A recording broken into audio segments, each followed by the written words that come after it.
again. It's a redskin.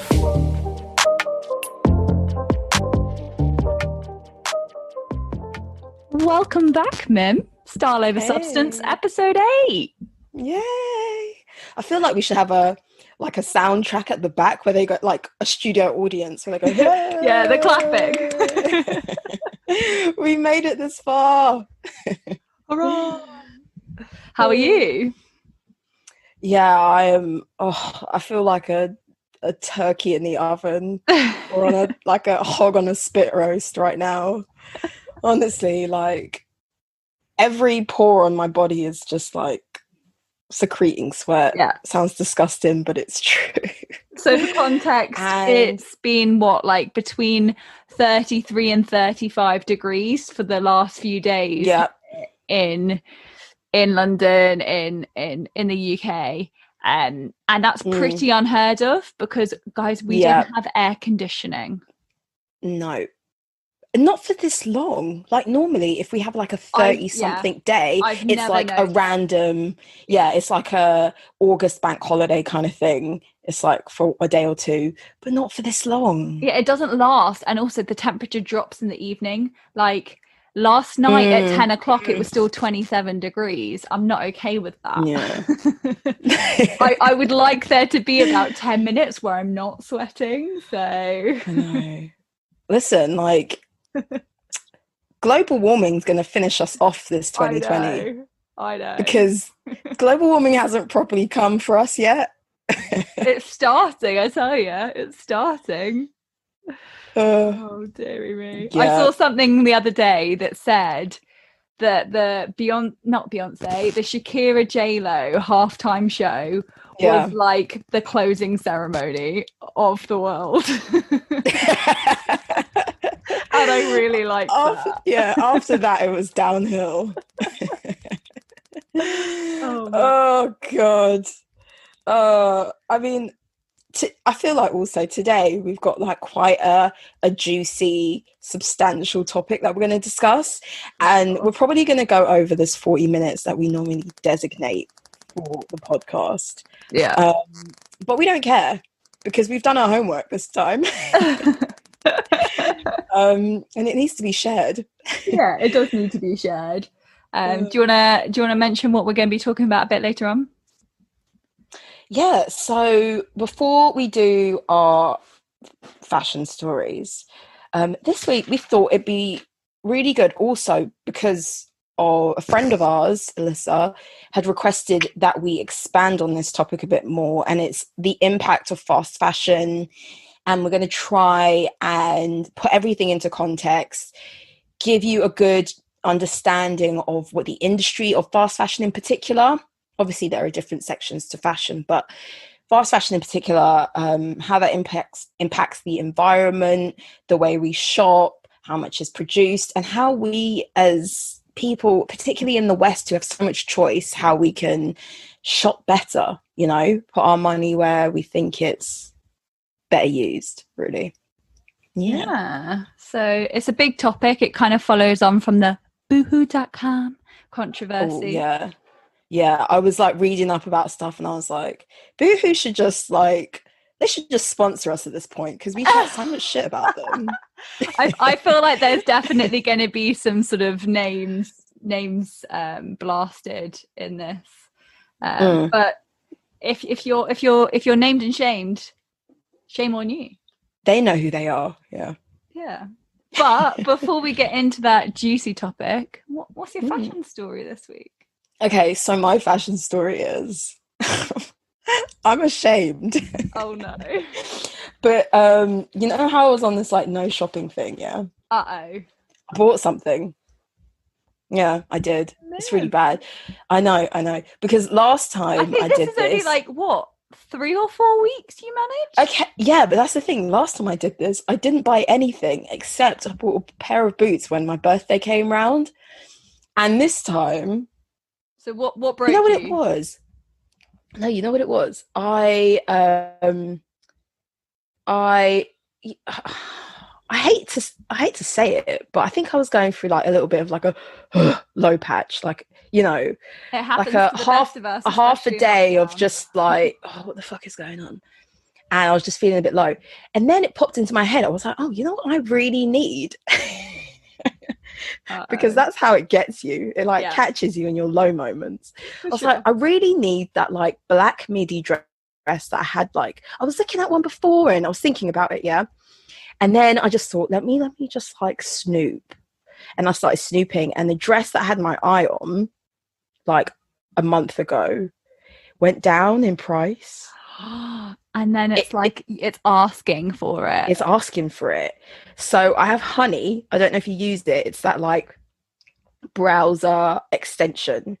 And it helps basically if you put things in your basket, it will scour the internet for coupons to give you a discount. Oh, you need to get on this. Yeah. Why have you got so? I think we need an episode on internet hacks by me. No, literally. I say this to my family, like I am good at internet shopping. Yeah. Like, this is my domain. Anyway, I get like discounts and slap that on. Gave me a discount even more on this item, and I thought, fuck it, I'm buying it. And you know what? I'm coming clean. This is my AA meeting, and I'm standing up and I'm saying my name is Mim, and I have a shopping problem. I don't know if it was if I have a shopping problem, but it was definitely it was a moment of weakness. So that's my fashion story. What's yours? We forgive you. My fashion story is that Selfridges have just announced their online rental collection. So you know how like there's quite a lot of websites these days where you can rent a dress or rent an outfit. And they've just announced that they're going to be doing that with, I want to call the website Hurr, Hurr. Okay, that makes they're going to be renting like Ben-Hur. Yeah. they're going to be basically renting over 100 pieces from the Selfridges stock, which I kind of think I think that's quite cool. I think that's a move to a bit like how we were talking about sort of pre-loved. It's not pre-loved, but it's kind of like the rental fashion thing. And kind of what I have in like my notes for today is I briefly mentioned Rent the Runway. Yeah. And it's that similar not market but concept. Yeah. That's really cool. So I thought that was quite interesting of Selfridges. But before we dive into our juicy topic, we're going to do our terrible shameless plugging. This is actually your responsibility. Oh gosh, I'm like the most bashful person ever. We're not telling them to listen to the podcast. They're already listening. We just want them to like our stuff on Instagram. Follow us. It's Style Over Substance Pod on Instagram. If you have any questions, email us on styleoversubstancepea@gmail.com. We have all our Linktree links on the Instagram, so whatever your preferred platform, our emails there. We've got all the information. You can even call us professional. And we're going to do it at the end as well, but there's a 5-star review just waiting for you. So. Brilliant, professional, smooth, Scarlett. It's like, you know that meme of Lady Gaga where she's like phenomenal, inspirational, forward thinking, avant-garde, you know. That's all you, Scarlett. Well, that's where we'll be in a few weeks time. You know, who knows? I'll just be saying like, I demand it. Now that that's done. Let's move on. So Scarlett, you have a definition of fast fashion, because I think for people who, again, as we've said in the past, like you might not work in the industry, so maybe you don't understand what the fast means in the fast fashion. You might not have really given it much consideration. So what's that definition? So fast fashion is a term used by fashion retailers for designs that go from the catwalk very quickly into the high street stores. So basically it is the concept of seeing something on the Dior runway and the likes of a Zara, like getting that quickly produced so that it can be in stores within a month's time, if like whatever their timeline is. And obviously for a fraction of the Dior price, so it's letting people admire fashion on the high end catwalk, and being able to wear it from the high street at a low price. Yeah, exactly. It's very often when you take it from design, when we talk about 2020, like from design to selling it to a customer, it can be 2 weeks. And the likes of Zara, for example, have really, not that they started this, but they've really honed the skill of what's the most fashionable piece out there. We can redesign it, we can manufacture it, we can sell it, we can have it online and everything within 2 weeks. And so that's where the fast bit comes in. And so then I guess another sort of essential element that is manifested over time is due to the fact that it's quickly produced, cheaply produced, which is very important. It means that it doesn't last that long. It's very trend driven. So it's kind of that thing of like, it's not a timeless necessarily classic, or it's not an investment piece. So it's the classic, wear it once, discard it because you only paid like £9 for it, or it doesn't matter. So it's like some people buy a whole like wardrobe to go on holiday, and then they'll just like dump it somewhere. Like their shorts got trashed in the sea, so they're like, I'm not bringing it home with me, sort of thing. But to follow what you said, I've got like some statistics on like the global impact of fast fashion. So this is from The Economist. They say that a year, 80 billion items are manufactured, 80 billion. And that was recorded for 2018. Wow. And as you said, it's about, you buy a garment and we wear it less than ever before. You know, they're putting out so much product that we can wear the items far less, and it's like a throwaway fashion. Globally, sorting plants, so you know, if like you're one of those people who takes your clothes to the clothes bin, like the recycling clothes bin, sorting plants only deal with about 25% of discarded clothing globally. So the remaining 75% is just like landfills or dealt with in other ways. And in the UK alone, our small island, 300,000 tons of clothes end up in landfills. And fashion is the fastest growing category of waste. Yeah, I believe that for sure. I mean, what are your thoughts on these ridiculous statistics? You know what's kind of crazy, and we've touched on this before, and like, yes, there are like micro trends, I would say, that come up, like obviously like tie-dye has been really popular this year and has like had a new wave where it's not like hippie, or like it's not a 70s fancy dress, like little like cool things kid. Little things like that come around, and like, let's be honest, next year it probably won't be cool, so then it will all be discarded. But that like fashion, like the runway fashion, doesn't dictate these kinds of trends anymore. So why on earth are we like buying into so many crazy trends or buying so many clothes? I think what you touched on earlier with your shopping blip is probably a big reason that we all do it, is that like, I'm totally a victim of, I've had a bad day, I want some new clothes because that's going to make me feel better. I'm going to wear something new to that plan. Even though I was going to wear that, I'll wear something new.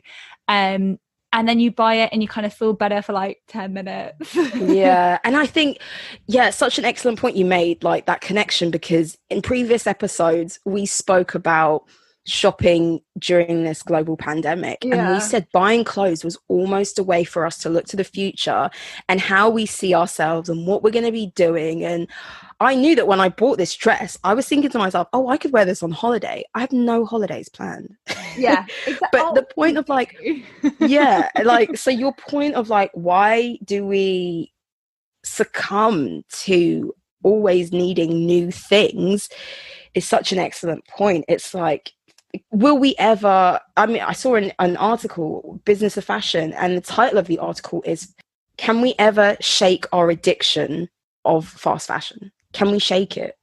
Like, it's just so It's convenient so and so important. cheap. Does this whole like era of coronavirus where we were hoping that we would emerge as better people who bought more conscientiously, will we really? No. But you know what? I mean, I don't know if I'm the only person who does this, but I'll often like buy with like the aspiration of, you know what? I'm going to push myself up I'm going to get that outfit that I wouldn't normally wear. I'm going to push myself. I'm going to get that because things are that much more affordable. You're like, you know what? That's the person I want to be like next month. And it's like this aspirational thing. And it's got all these like dreams. They're selling us a dream with all this fast fashion. And it's crazy. But the likelihood is my day-to-day clothing is stuff that, I mean, I'm still rotating stuff that like I had 5 years ago, whether it like obviously permitting if it fits me or whatever. But I mean, fast fashion's really dangerous. It's crazy. And so when we're talking about fast fashion, the main offenders we're sort of talking about are the retail giants like Zara and H&M and Topshop. It's those, I mean, those are the main three, really. Like, obviously, every high street store does it. Like, the likes of boohoo.com in the style, like, have taken it to another level. Like, because they crazy. dominate so much of the industry. We say Zara, but really it's Inditex. Yeah. And they have a number of brands under them. Yeah. I think the owner is like the richest man in Europe.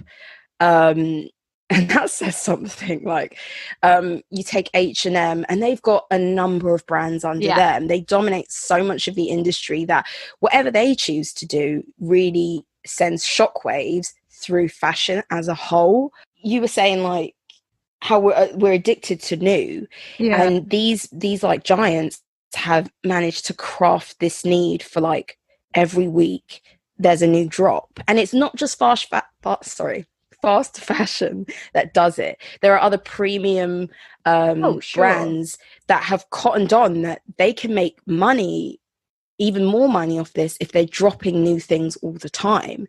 And so 52 weeks of the year there's a new collection, in essence, you know. Well, if you go on ASOS daily, which I at times do like I know when to stop scrolling on the new in section, because I know when I've obviously seen stuff.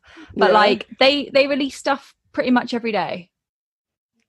And that's not necessarily new collection, I guess, on ASOS, because it might be them acquiring new brands or whatever. But most of these websites, like Zara, Topshop, will be updating their inventory once a week. So there's always that need, and their propaganda, their marketing will be an email being like, hey girl, it's nearly the weekend, you need that outfit. I mean, the worst thing was when it was like Super Saturday, as they called it, when the pubs were reopening in the UK. I think it was the 4th of July, wasn't it? And they're like, Super Saturday, you need that going out outfit, you need that outfit. It was like, first of all, I'm not going out. But second of all, like, what? To a socially distanced pub, I need like a new dress. But they just they fill our heads with the idea too, which is kind of a problem. I mean, that is a perfect like segue into there are a few companies and brands out there. Obviously there are countless smaller brands that are conscientious with how they market and what they produce and what they put out there and how often.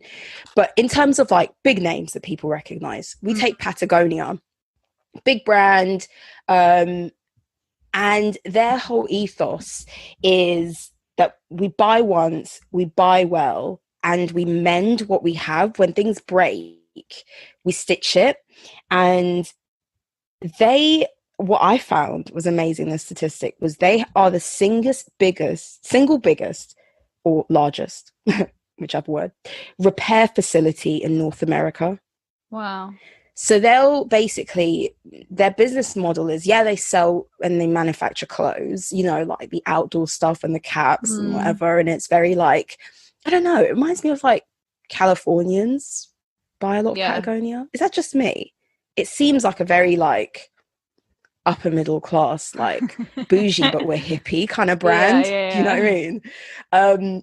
But yeah, they're kind of like not moving towards, but the whole ethos is that buy well, mend it, and we're going to help provide that service to repair what you've bought from us. And between 2008 and 2014, reportedly, their profits tripled. So there is a way to make money and offer that service and advocate for buying less but mending more. And then you take Rent the Runway, like as we previously mentioned, they allow for people to buy luxury items or premium items. Rent. Yeah. Rent it for a few days, wear it to an event, return it, and they are like the single biggest laundrette. You know, like their operation is primarily about cleaning the items so they're ready for reuse. So these two companies are making money off an idea that flies in the face of what fast fashion is all about. So it is possible. Like, what do you think? Yeah, it's definitely possible. And I've noticed these websites for renting dresses pop up, but equally as quickly as they pop up, they sort of diminish again because I don't know, it's that kind of a thing that I think if you're going to be spending, I don't know, and these dresses, might I add, like on these websites, they're nice dresses. It's not like renting a Topshop dress or no, dress. They're like up there. Yeah, they're like mid to high end. We're not talking like luxury, but they're nice stuff. They're dresses that would cost a couple £100 upwards. So when you rent them for a few days, it might be 20, 30 quid, 50 quid. But it's I think quite affordable. Yeah, but I think people are like, but I could buy and keep a dress, or I think people have an unusual sort of relationship with that because they don't always stick around these websites. But I do think there's something in it. It's a bit like the whole resale thing, as we were talking about. Like, it's a really clever way if there are those people who are worried about a one wear only rule, where I've been picturing that. I posted that on my Instagram. I can't possibly wear it again because it's not now like, oh, I wore it to see friends on Saturday. If you're one of those like Instagrammers who's made sure you've got that shot of you looking at your foot and pretending you're not being pictured, like in your outfit, you're not going to potentially wear it again on like the next weekend to see different friends. Yeah. Seen it. Yeah. Which is like definitely ridiculous that you never wear your clothes more than once. Yeah. But that's such a good point that's like flagged up in my mind, because quite often, and especially for people who buy a lot of clothes, the excuse is that, oh, I buy these classic pieces because I can wear this time and time again. Yeah. But in reality, do they really buy it? Do they really wear it and use it to death? And also, probably not, because they've got so many other bits. I don't know if there's like stats on it. I think it'd be hard to sort of like generate. But I would say the fast fashion is fueled by going out outfits, especially in women. So like, I don't know about you, but when I go to work, and I've witnessed other people, when they go to work, there's outfits. Everyone's kind of got like 2-3 weeks of outfits, and they're just churned through the whole time, depending on the season. But it's going out. Like, I love to have fun. I love to go out, but like a lot of the time, it's not really the occasion that you need necessarily like a brand new outfit or like some glamorous dress. But you buy all these things for the times that you go out. And really, holidays. The proportion that those moments happen in your life is so much fewer than and less frequent than obviously your day-to-day work clothes or your casual clothes, and it's crazy. They get used so much more. Yeah. That's good. I was going through a phase of doing a lot of homework, let's say, into menswear, and especially men's suiting. I didn't know a lot about it, so I had to do some homework on it. And I was watching like YouTube videos and like men's fashion bloggers and whatever, and I think it was a Mr. Porter video. I might be wrong, but there was this one guy, older man, and he was just like passionate about suits, and he would spend thousands on these bespoke suits, and he said like it's more environmentally friendly. I have a suit that I will wear for years, and it's true. Like men who are like, I'm not talking about like jeans and t-shirt guys. I'm talking about men who actually wear or buy into tailored suits. They change the shirt and tie. They might have a few pairs of shoes, but really it's about like the tie, and they change the cufflinks and things like that. And it's like a whole look. They are really saving on a lot of material and a lot of dye and a lot of wastage. Absolutely. This is the problem. Yes, guys are starting to add to the problem if they're not the suit guys, like the likes of Boohoo Man, all the Love Island guys, like getting their like their little capsule collections and whatever it is. And Love Island, I think, definitely has made like men's fashion a bit like more like readily available and cheap.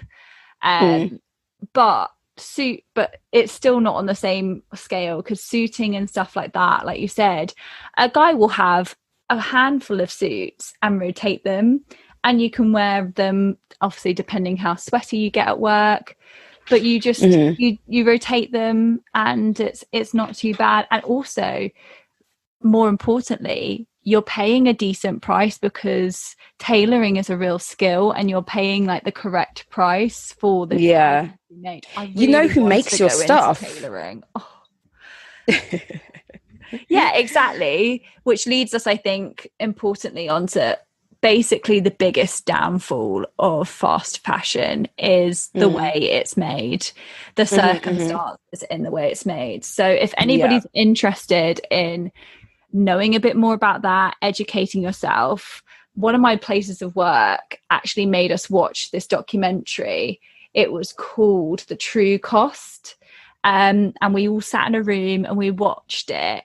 And bearing in mind, we were a luxury brand. It wouldn't necessarily apply to us, but you never know the people you're working with or who your factories outsource. And it was really important watching. So that was a documentary predominantly about Bangladesh and that factory building that collapsed, where the workers were being paid like barely any money. So I would definitely recommend watching that. There's also a really good documentary about Forever 21 that I watched for my dissertation that's called Made in LA. And it's equally terrible. They've got illegal immigrants making their clothes in LA. And the reason why that's bad is because they can get away with paying pittance they don't have for the same garment, because they know that these workers aren't going to complain about how much they're getting paid, basically. And then it's equally, a power dynamic. What's really terrible is that in the likes of countries such as, I think the biggest problems at the moment are in the likes of Bangladesh, India, Pakistan and Sri Lanka.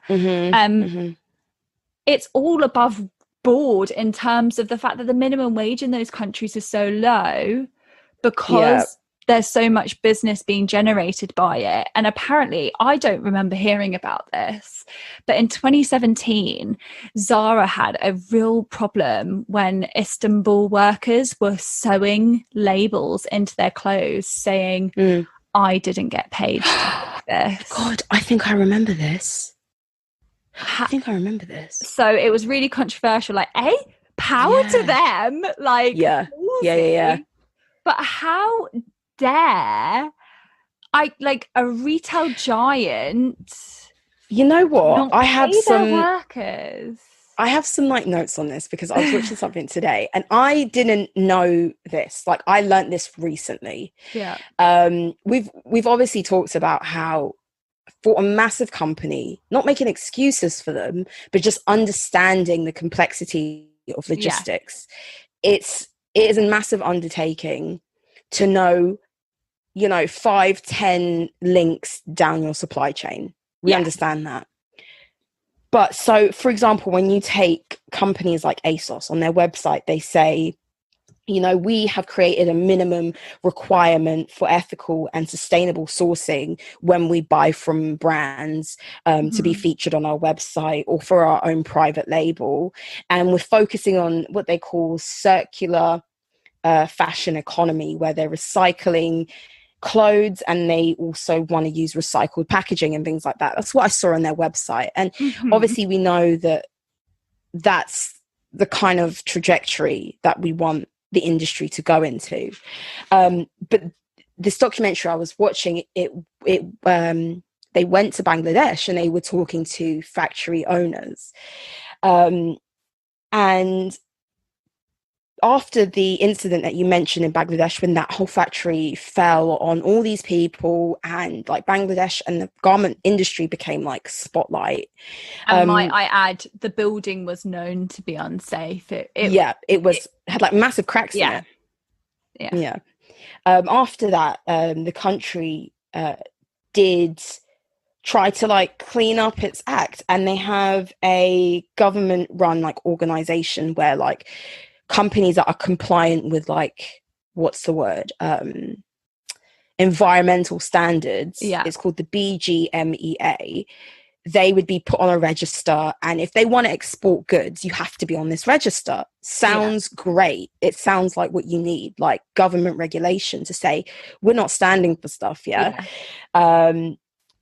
So these two journalists pretended like they were from Germany, and they pretended like, we want to start this fashion label, we're two designers, we need a manufacturer to like dye our clothes and our jeans and whatever. And they went to this factory and they were like, yeah, cool, we can do that.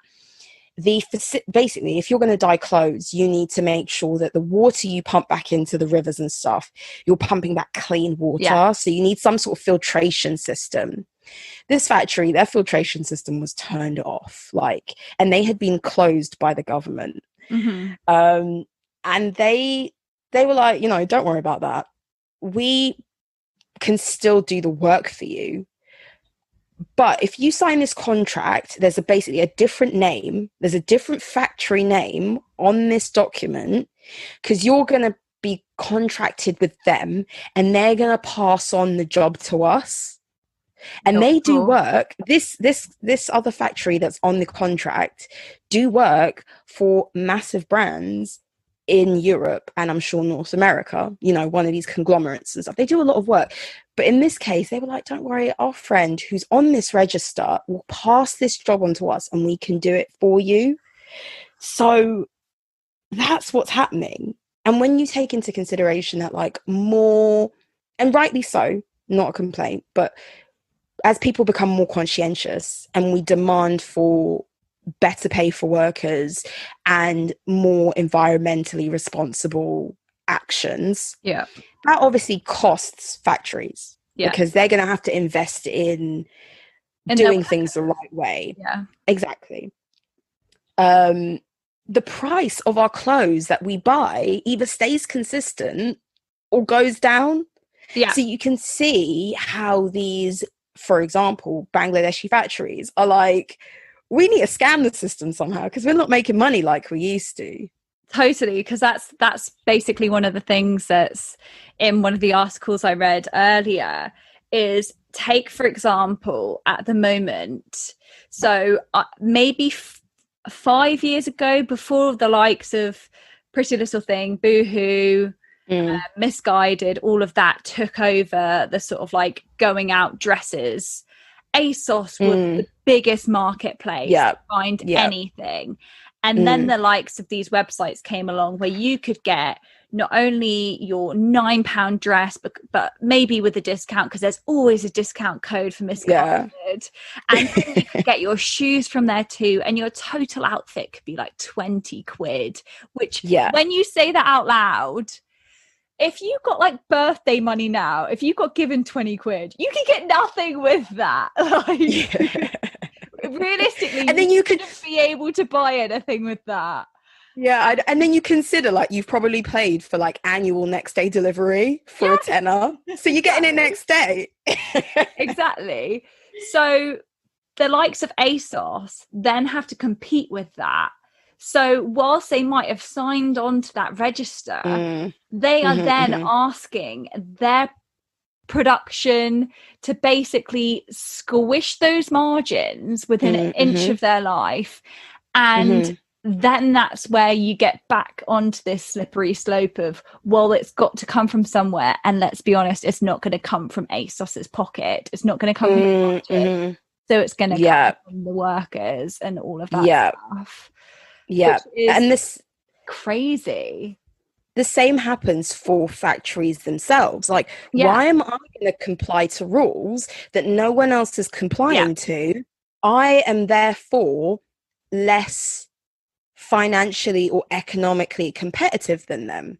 Just because of the moral standing, when you know that Sheila down the road is doing it and paying like 5-year-old kids like 5p, you know, it doesn't take long to realize I might need to make some swaps and changes. But the problem is, to actually resolve this, we all need to be prepared to pay a lot more than 20 quid for our night out outfits, which I think comes with age a little bit. Like, I'm much more willing to buy fewer things and enjoy them a bit more. Maybe I've got the whole like buying clothes thing out of my system. Obviously, don't get me wrong, every now and then, like, I would like a big ASOS parcel to arrive, but the reality is I normally send most of it back because I've done it on a whim. And I think considered fashion is becoming much more popular, and as you become older you just realize like how best maybe to spend your money. I don't know. I'm not great at spending my money, don't get me wrong. But I think sometimes parts of that come from it. But for sure, that's the biggest problem, is almost like Topshop and Zara need to re-educate us on, I'm really sorry, actually this doesn't cost £10. Like, this costs £20 if you want me to pay the lady who made this the correct wage. Because I definitely agree with you. With age, what do they say? With age comes experience, or something like that. But you kind of you have been able to like get all the trends out of your system a little bit more. You're like, we're almost being, but we know our style now as well. But the reason why like fast fashion have to shift so much, because you said of these small margins, they have to flog so much, so many goods, so many items. Okay, I've got something for you to guess. Okay. What is the average life cycle of a garment in the UK? 1 year. Oh, it's 2.2 years. I was going low, like, because you were going low. Yeah. That's really not long. It's not. And you think about like our grandparents' generation, our grandmas did like home ec, where you had to sew shit and like know how to mend stuff, and not also, like, I don't know if your mum's the same or your gran. My mum remembers all her clothes, and I wouldn't say she's necessarily somebody who like is big on clothes. Like, she likes clothes, but like no more than the average person. But she can remember waiting for an outfit or saving for it or buying that suit. Like, she remembers those things, whereas now we don't even remember probably half the stuff we've got in our wardrobes, you know.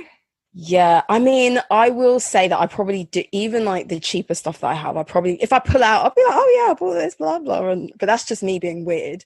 But I completely get what you're saying. Like, my mum has the Dior saddlebag, but Yeah. she bought it when it first came out in the early 2000s. And every time she pulls it out, and she always makes this comment about, I could put this on eBay and I could sell it for however much. And she always says the same thing every time she pulls it out. It's like, oh, I bought this when, me and your dad first started going to Marbella. Yeah. And there was a boutique there. And I bought it because I had my eye on it and I went back for it and blah, blah, blah, blah, blah. And there's like a whole spiel that she pulls out every time she pulls out this bag. So, yeah, definitely. There's far more of a history to clothes than we have now. Now it was like, oh, I'm going to Greece for the week and I need a couple shorts, so let me just buy the same thing in 3 colors. I want some co-ord sets, and I got this because that blogger or that Instagrammer wore it and I thought she looked nice, so I got it.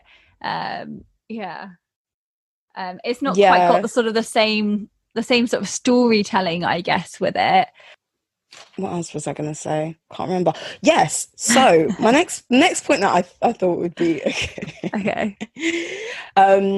Obviously, like, we like waste clothes like crazy, and being locked at home hasn't really stopped us, because boohoo.com, their share price before their scandal was like an all-time high.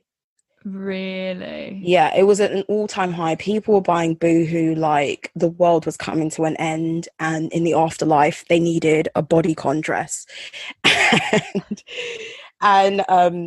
So a business of fashion article, a consultancy agency called Burstein, they basically said that 5 years worth of online growth had happened in 6 months in Europe.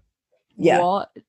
So the growth rate of online fashion had tripled within 6 months, because we were all at home. It just goes to show that it's not about us going into shops. Like, obviously there are places where the culture is all about going to a mall and sitting in a mall all day and shopping and spending your money, but we are still like so connected to shopping, even if we're sitting in our house doing nothing. Yeah.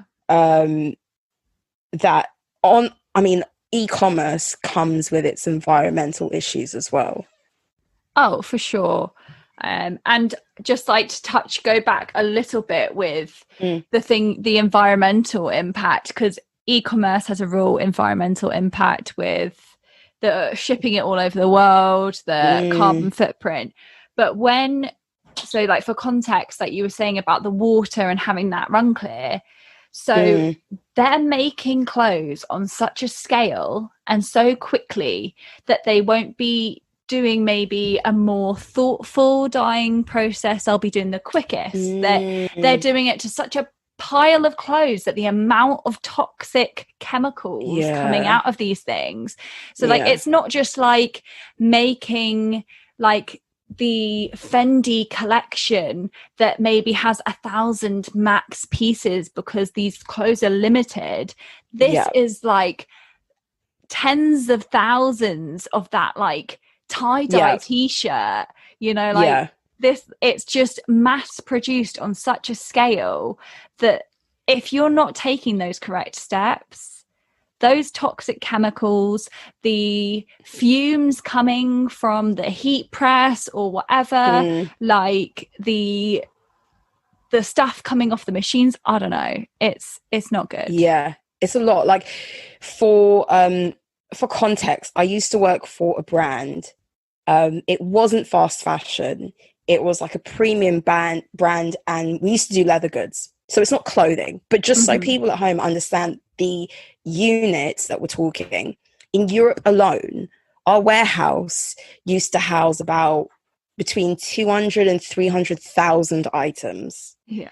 And that is not a fast fashion brand. That is something that is made and planned for about a year to 6 months in advance. Granted, a lot of the items with figures, knowing the sale through for shops, like they're all considered numbers. Exactly. It's far more slower and considered process. But a lot of the stuff might have just been like key rings. Yeah. A lot of the stuff, little fiddly bits that we used to have like hundreds and thousands of units that we could account for.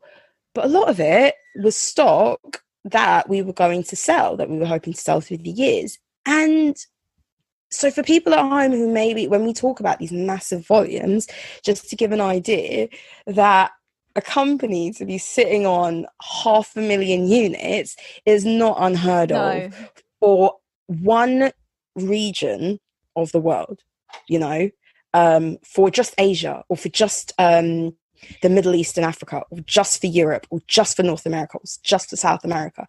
That's how these things are kind of like divvied up.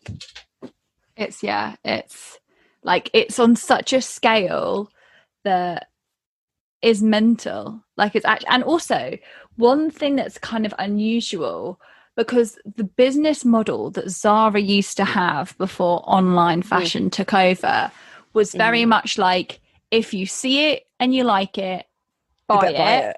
Because there's no guarantee it'll be in store next week, and we won't be replenishing it. Now it is like, it can't do that, because mostly online, but also like, if 100 people say, you know, when it's like, let me know when it's back in stock, you're gonna bring it back in stock. You're not gonna be like, no, because we have like just a quota. We're exclusive. Also, there's rumors that Zara, for their sale, actually puts like just cheaper items. They produce cheap items and put them in the sale. That is not always 100% discounted products. They make stuff just for the sale. That's not a rumor. I don't work for Zara, but I know plenty of other brands who are in outlet and factory stores, like your Bistas and your, you know, those are the villages that you go to that are purely discount factory stores. A lot of the stuff is made for outlet and discount, and that's their whole purpose. So that adds, so it's not just the stuff that you see on the high street necessarily. It's like what you think is stuff that was left over from a season is not left over from a season. It is specifically produced for off season, let's say. And also, so to touch on the point that you made about the factory that housed that, and how that would have come from deep calculations of, oh, well, this store in that location and this store in that location, they sold this many of this bag, and so we predict that this season, like coming season, that bag. It's all come from like statistics, and it's all come from research. But with the way that fast fashion moves, you can't do those levels of calculations. So they just make a shit ton. It's not like, you know, the vest tops didn't do well last year. Like, it's there won't be that. I'm sure there's some form of buying calculations, but it can't be as considered, because it's just how much, probably just based on how many units a factory can make in that time. I have a statistic, because I was going to do a quiz at the end, but I really need to find. Okay, so no, we're just going to have the quiz trickle throughout this episode. This is my Let next us know quiz if you get it right. So obviously I've already asked you to guess one statistic. Based on what you were talking about now, how you know, with fast fashion, everything moves so quickly that doing these predictions and percentage of growth that they want to make in sales, and therefore they are going to produce X number amount of garments more, their inability to kind of make those judgment calls. This is my next quiz question for you. So again, this is for Germany, but bearing in mind, Germany in Europe, they are the second largest consumer of fashion. Really? Britain Yeah, Britain being number one, of course. It's the only Shock. thing we don't do by halves. Okay, so it's just to give you some, like, the UK is worse, yeah? Yeah. What is the percentage of new clothes that are discarded within 1 year? 30. No. I wanted to go higher, but I'm scared. Okay, so this statistic is from a documentary by DW, which is like a German broadcaster. So I don't want anyone coming at me for like inaccuracies. You can do your research yourself. It's 60%. Yeah. Really? I mean, this is a sweeping statement, but I thought that Germans were much more like considerate than the UK. They are, but you have to remember they are a massive economy in Europe. Yeah. So fast fashion is very much a product of a growing middle class. The more money people have, the more disposable income you have, the more you... Yeah. So this, bearing in mind, is new clothes discarded within a year. And so in large part, this counts for overproduction of items, which you mentioned. Yeah. And faulty goods, which may never go on sale. So it's not the fact that necessarily everyone's discarding stuff their into new season stuff. Yeah. Yeah. It's like H&M will make all this extra Surplus. shit that they don't need, and they end up just like burning it or like putting it in landfills or whatever. Yeah. So there was a big thing because of the fact that coronavirus happened. There was more surplus in Europe than ever before, because obviously stores weren't having stuff. And I think it was a case of just disposing things, like burning it or landfill.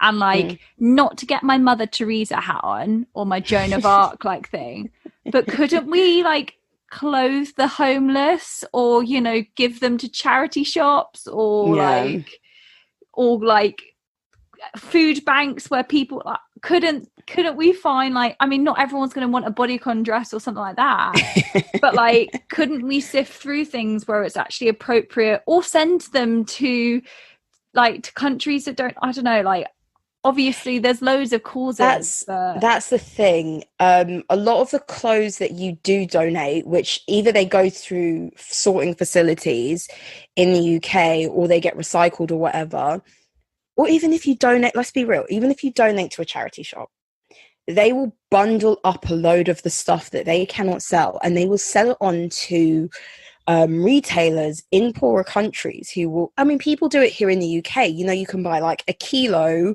of vintage clothing at a time. Yeah. And you can sell it at cart boot sales. Well, they do the same thing. They will bundle up a lot, sell it to other people in other countries who maybe live in poorer countries, for example, not all the time. And so that they too can sell those pieces on and make a living for themselves. Yeah. So that does happen. But I don't think it's the case where there are better uses for the clothes. It's just that we have far too many clothes. We could probably clothe the global population 10 times over. Do you know what I mean? It's just that extreme. But then there's almost got to be a fine system, you know, fine a clothing store that has more than a certain percentage of like surplus. I mean, that would probably get people fudging figures, but what doesn't have people fudging figures? Yeah. But I do think there needs to be some repercussions, like, you know, it'd be equally like if there's a restaurant out there who's buying far too much food and throwing that away in the dumpsters every week. Yeah. That's really wasteful. There should be a fine for that kind of a thing. But I mean, remember, my soapbox for a second. No, this whole episode is a soapbox. Remember, I'm sure it was last year when Burberry got exposed. Again, it's not fast fashion, but Burberry got exposed for burning their trenches and their stock and stuff. And then they came out and they had a statement and they said that we're going to do better and we're not going to be burning our shit anymore. But they're not the only ones to do it. They won't be the last. And it's amazing. So the problem for sort of the luxury market is the resale like concept that they can't sell every item, and they, especially like a trench, if it's timeless and it's not selling, like there's a limited like aura around these brands where it makes it hard. So there's almost like even more of a level of care and duty for them to get their numbers correct. It is. What you're talking about is like brand protection. Yeah. They don't want to oversaturate the market with their stuff, because then the value of their stuff will go down. And also like they can't necessarily give their stuff away to a charity shop or whatever, because it can't be seen, like, you know, there's different sort of almost rules for their brand protection.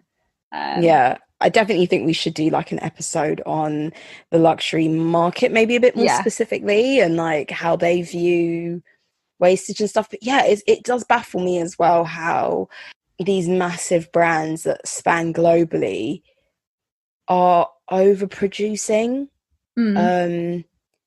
I guess it's because you always want to have that margin of, in case there's an uptick. Like, for example, with Boohoo, they didn't know Corona was happening.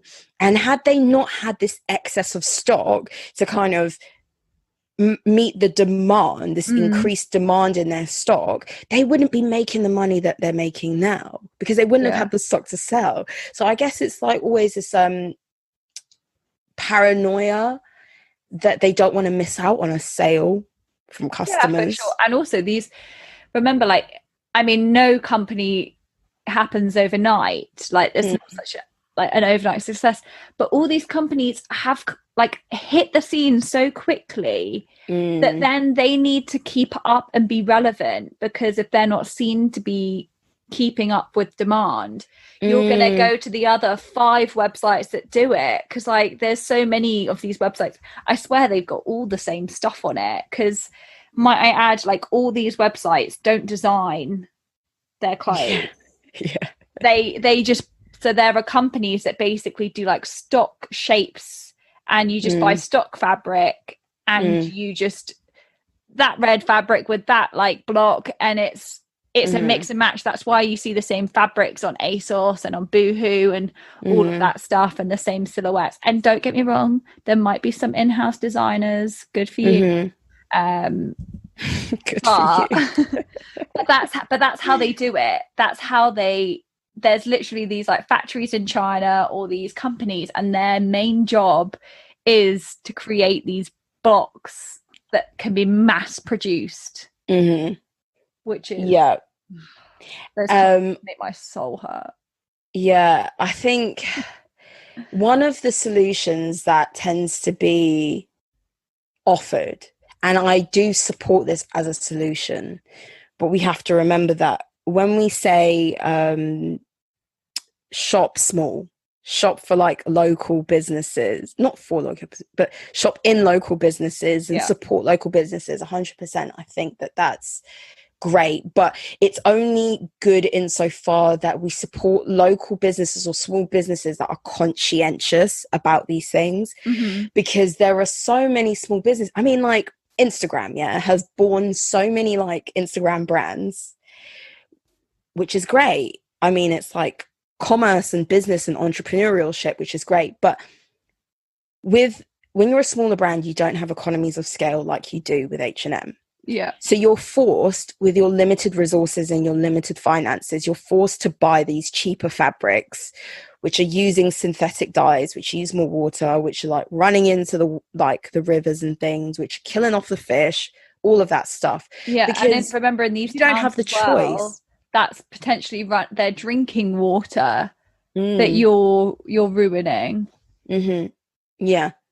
So there is shopping local and shopping in small businesses, but even these smaller brands can fall victim to just going along with what we already know, because they don't have that flexibility or that kind of leverage as Zara does to say to manufacturers, listen, we're not going to buy from you unless you comply with the Clean Water Act or other things like that. And I would imagine it's more expensive to to be a Yeah. considered brand. Mm. And it's hard to make money in fashion anyway, so you've either got to really stand for your morals or kind of sell out a little bit. So a project that I was working on at one of my last companies was we almost wanted to have a very transparent supply chain, that you almost had a unique code within your accessory. Ooh. And you knew basically like the farm that your leather came from, like the field that your leather came from.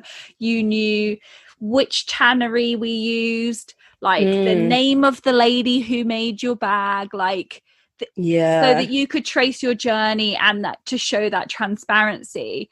Which so this leads me on to basically what H&M have stepped up to do.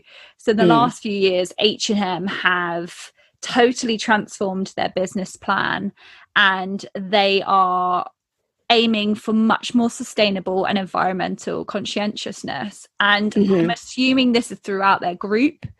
So they've got the likes of COS and other brands under their like wing. Weekday and some others. Can't remember. H&M. But so what they've started doing is, before you wouldn't know where their clothes were produced, and it was totally under lock and key, but now they have published basically the names of their factories, their addresses, to kind of show a will of, you could Google this factory and check for yourself the circumstances and the conditions. So hopefully there's nothing to be found if they're proudly displaying these names. And then also, I mean, I've definitely noticed over the past few years, they've had like their own like considered or recycled or whatever collection. And basically in 2017, 35% of materials to make H&M's products were recycled or sourced sustainably. And by the year 2030, their aim is to have that at 100%. Yeah. So coming from a brand who was one of like the birth partners of fast fashion, they've quickly seen that we're not going to be like buying their clothes if they don't start stepping up to the plate.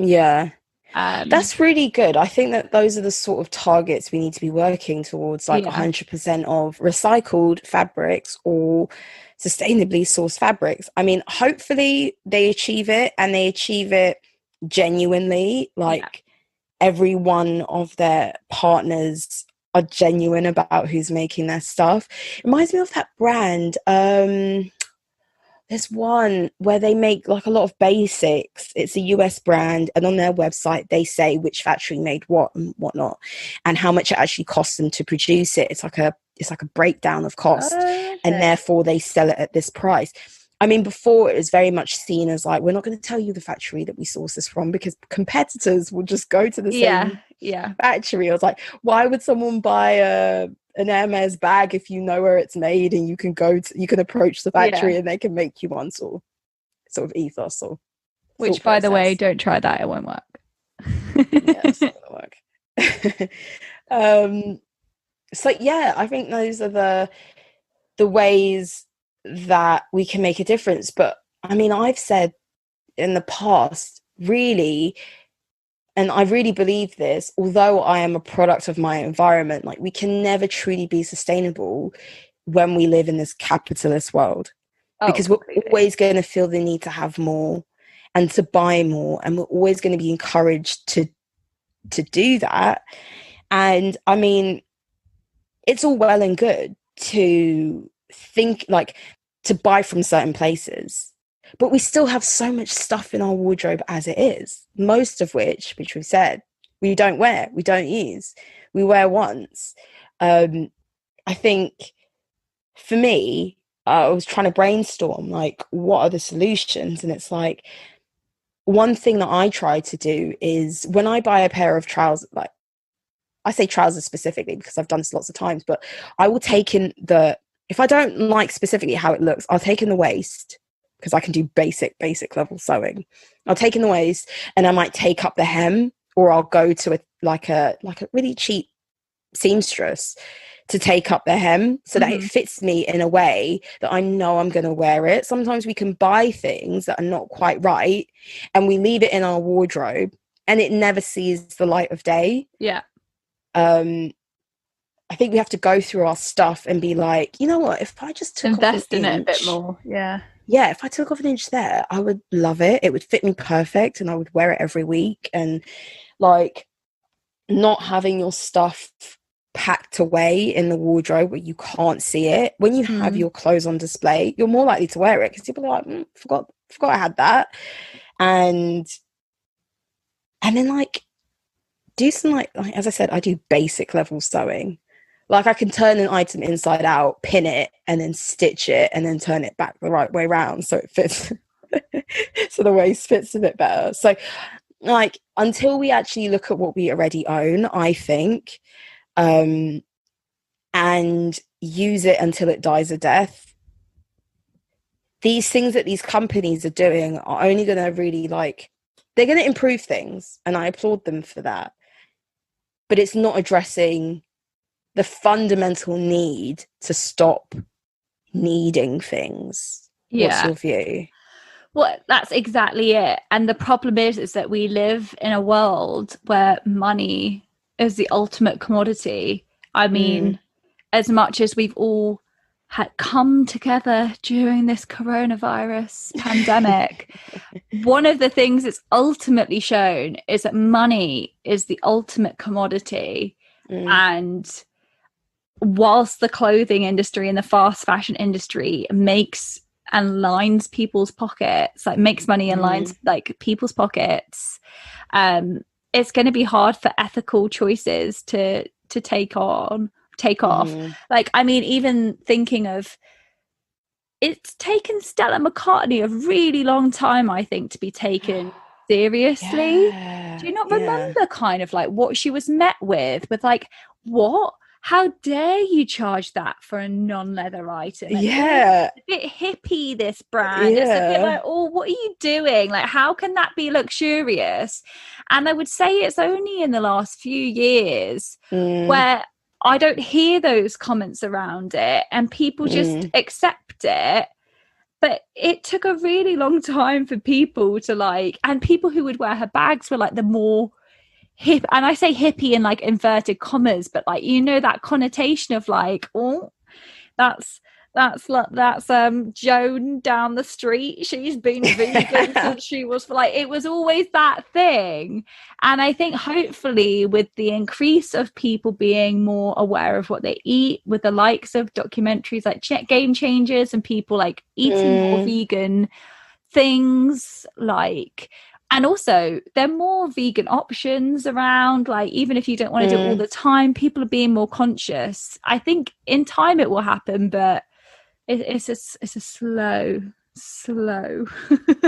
progress, I reckon. Yeah, I think it's only as fast as the technology will develop to allow these things, you know, like when she first came out, completely agree. It was like, why am I spending like thousands on something that's inverted commas plastic, you know? And as her brand has invested more in the fabrics that they use in their own products to replicate leathers, and they're more believable or they're more stylish, let's say, people are going to accept it more. So until we have some real like economically viable alternatives to the way that we dye fabrics, the way that we harvest these products, the way that we sell things, it's going to be slow trajectory into becoming more sustainable, you know? Yeah, there's so much. What would you suggest is the best way to shop better, spend your money more wisely, and like minimize your effect on the environment?